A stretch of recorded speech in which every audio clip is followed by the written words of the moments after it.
Mesdames et messieurs, c'est Younes Taleb au micro. Bienvenue dans ce nouvel épisode de RiadaCast, votre rendez-vous sportif sur Menara Podcast. On va parler tennis aujourd'hui et du Grand Prix Hassan II. La 37e édition de ce tournoi ATP a été remportée par l'Espagnol Roberto Carballes Baena ce dimanche à Marrakech. Carballes Baena, 82e mondial, s'est imposé face au Français Alexandre Muller, 126e mondial, en 2-7 à 1, 4-6, 7-6 et 6-2. Il s'est adjugé ainsi son tout premier titre sur le circuit ATP. Et pour ce numéro de Liadacast, j'ai le plaisir d'accueillir Mehdi Taheri, entraîneur national et capitaine de la Coupe Davis. Mehdi, bienvenue et merci d'avoir accepté notre invitation. Bonjour, merci pour ton invitation. C'est un plaisir d'être avec toi. Tout le plaisir est pour moi. Alors, toi, comment tu as vécu cette 34e édition du Grand Prix Hassan II? Ben écoute, l'édition s'est très bien passée. Beaucoup de joueurs parmi les 100 premiers, bon, la majorité. Marrakech, c'est une date spéciale parce que c'est le premier tournoi Grand Prix sur terre battue avec Estoril et Houston. Il y a trois ATP 250 en même temps et c'est les premiers de l'année, de la saison de terre battue. Donc, pas mal de joueurs. Il y en avait deux ou trois parmi les 30 premiers. Evans qui a fait demi-finale. Il y avait Musetti, 20e mondial, la nouvelle promesse du tennis mondial. Malheureusement, je voulais qu'il aille plus loin parce que c'est un joueur qui a beaucoup de qualités, spectaculaire, avec un revers à une main. Donc, ça, c'était les meilleurs joueurs. Et beaucoup de spécialistes de terre battue qui attendent les premiers tournois de terre battue pour pouvoir gagner le maximum de points. Dommage, il y avait un bon joueur aussi, Coria, un Argentin qui n'a pas pu jouer à la dernière minute, il s'est blessé. Voilà, et avec cette victoire de Carballes, bon, moi je le connais depuis quelques années, c'est un joueur qui joue un tennis pourcentage, qui fait des bons choix, qui est spectaculaire, qui joue avec beaucoup de rage de vaincre, beaucoup de coups droits décalés à la espagnole, beaucoup de premiers services. Donc, une belle finale, beaucoup de suspense en 3-7 avec une surprise aussi. Muller, qui est un Français, un jeune qui monte, qui a battu aussi Gasquet, qui était présent sur le court central de Marrakech. Il l'a battu en 2-7 le premier tour. C'est là où j'ai vu que c'était quelqu'un qui pouvait aller loin durant ce tournoi. Donc voilà, une belle finale, 3-7. Comme j'ai dit, avec beaucoup de suspense, beaucoup de vouloir chercher le premier titre. Les deux étaient dans le même cas. Donc ça a tourné vers l'Espagnol avec aussi, j'ai vu l'aide du public qui l'a poussé à aller chercher son premier trophée de Grand Prix. Et je tiens à préciser aussi par rapport aux joueurs, ben, j'entends à droite et à gauche pourquoi ils ne viennent pas ici. Ben, le Grand Prix, il y en a trois en même temps sur terre battue et c'est les premiers. Donc parfois, il y a des choix. Il y a ceux qui veulent jouer à Estoril, ceux qui veulent tout ce qui est sud-américain, les joueurs. Et puis les Américains eux-mêmes préfèrent jouer Houston parce que c'est juste après Miami, donc ils ont ce changement de surface qui se fait dans le même pays vite fait. Et puis chaque joueur aussi fait ses choix. Et aussi, je tiens à préciser qu'on a eu, grâce à Hicham Arazi, directeur du tournoi, on a eu Zverev, qui était numéro 4 mondial. On a eu Dimitrov, à l'époque, il était 9e, je pense, il y a 2-3 ans. Et aussi, c'est un tournoi. Alhamdoulilah, on accueille tous les joueurs à bras ouverts avec une hospitalité extraordinaire, avec des gens disponibles tout le temps pour leur faire découvrir notre culture et notre savoir-faire dans l'organisation. Donc, c'est un tournoi où on ne donne pas de garantie. Je tiens à préciser ça parce que dans les tournois ATP 250 en général, pour accueillir des joueurs top 10, beaucoup d'organisations donnent de l'argent sous table, dont nous, c'est pas dans notre objectif. Nous, on ouvre l'inscription comme tous les autres tournois et c'est des choix des joueurs. Mais en général, on a toujours de super joueurs qui viennent. La preuve, à chaque fois qu'un vainqueur de notre tournoi, bhalla fait, alhamdoulilah, al-baraka, à chaque fois qu'un joueur gagne le Grand Prix ou l'a fait finale au Trophée Hassan II, on le voit dans les autres tournois à venir dans les 2 mois, que ça lui ouvre beaucoup de portes et puis on voit qu'il fait d'excellents résultats derrière. On va parler maintenant des joueurs marocains. Malheureusement, ils ont quitté la compétition dès les premiers tours. Mehdi, comment peut-on expliquer ceci? Ben écoutez, comme j'ai dit, c'est un tournoi ATP 250, donc c'est des joueurs qui sont déjà classés dans les 100 premiers. Et puis ces joueurs-là, que tu sois 70 ou 80 ou 50 ou 20, les niveaux sont plus ou moins pareils. Tout le monde peut battre n'importe qui dans les 100 premiers. Nos joueurs ne sont pas classés dans les 100. On a notre premier joueur, il est 400e mondial. Le deuxième, il est 600e. Elliot Benchetrit qui a été 190e mondial avant, mais avec quelques blessures et quelques résultats qui n'ont pas été à la hauteur de ce que lui a l'habitude de faire il y a 2 ans. Donc, bon, ils ont joué avec des joueurs top 100, comme j'ai dit. Et ben, le score a été de 6-4, 6-4 de Elliot Benchetrit. Bon, il perd contre un joueur espagnol, spécialiste de terre battue. Donc, 6-4, 6-4. Bon, il a manqué un peu de justesse dans les points importants. Il s'est fait breaker 2 fois. Donc, à ce niveau-là, ça ne pardonne pas. C'est des joueurs, quand tu as des balles de break ou des points importants, il faut vraiment saisir les occasions. Donc, c'est ça ce qui leur a manqué contre ces joueurs qui ont l'habitude de jouer ce genre de match durant toute l'année. Donc, la wildcard, j'espère qu'elle a servi d'apprentissage et puis à pouvoir gérer mieux les émotions dans les moments importants. Ça, c'est pour tous les joueurs. C'est pour ça qu'on leur donne cette wildcard pour qu'ils puissent jouer à ce niveau et puis apprendre à gérer, comme j'ai dit, les moments importants avec plus de précision, plus de concentration, plus de détermination. C'est pas facile pour eux. Moi, je sais ce que c'est. Ils ont cette wildcard. Ici, c'est une fois par an le Grand Prix Hassan II. Ils jouent devant leur public, les joueurs marocains. Il y a une petite pression extra. Déjà, ils jouent contre des joueurs qui sont très forts, qu'ils ont l'habitude de voir plus ou moins à la télé.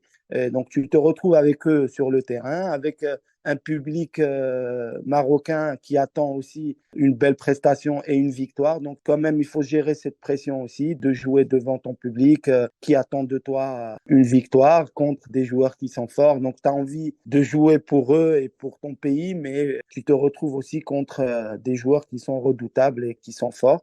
Donc, maintenant, c'est à eux d'aller chercher des points ATP dans des tournois moins forts pour pouvoir venir l'année prochaine essayer de gagner ici. Et puis, il faut qu'il progresse, il faut qu'il gagne des points, il faut qu'il joue des matchs durant toute l'année, plus ou moins à ce niveau, pour qu'il puisse ici venir et créer une surprise. Voilà.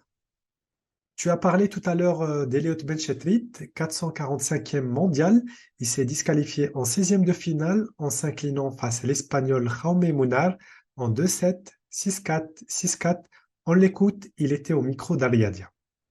Très très heureux d'avoir pu participer à cette 37e édition. Forcément, je tiens premièrement à remercier la Fédération royale marocaine de tennis qui nous donne l'opportunité de jouer ce grand tournoi.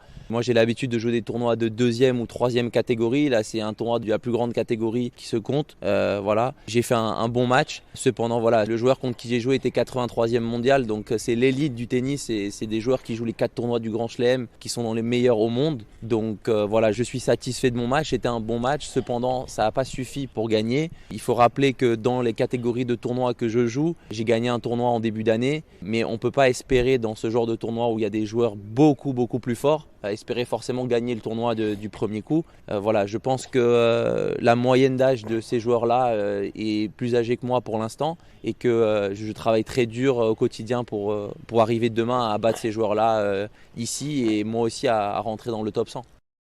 Alors, on note tout de même cette belle surprise qui est Reda Benani, 16 ans. Le jeune tennisman marocain a passé le cap du premier tour qualificatif en disposant de Tchèque Vít Kopriva en 2-7, 7-6, 7-5.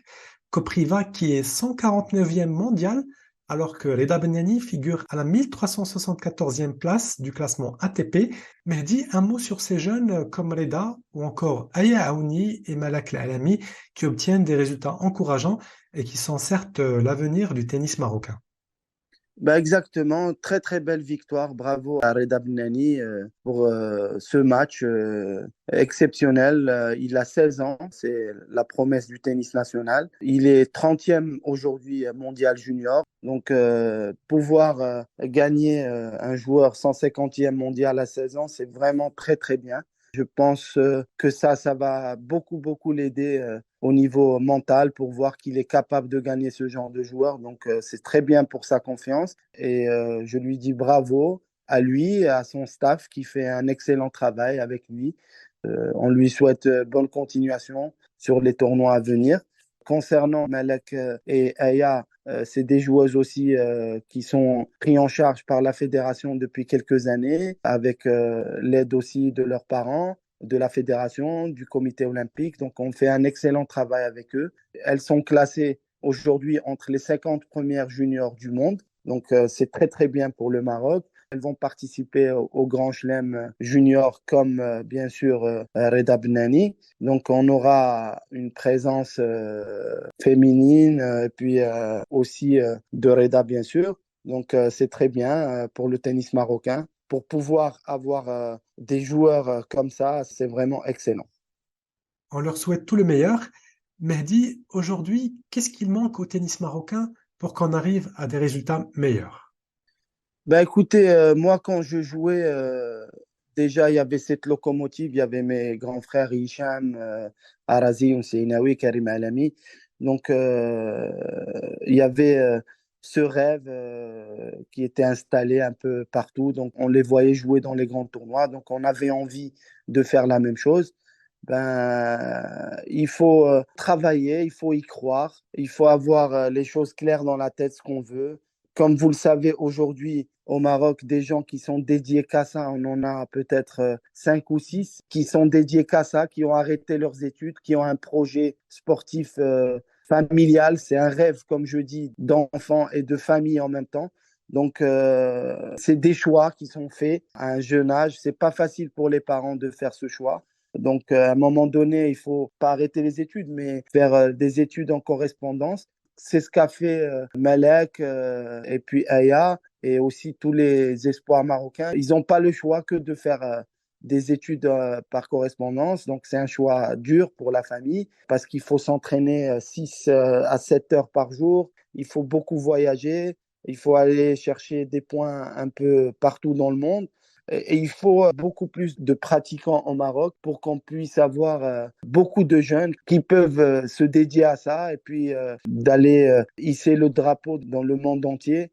Il faut faire un choix à un jeune âge.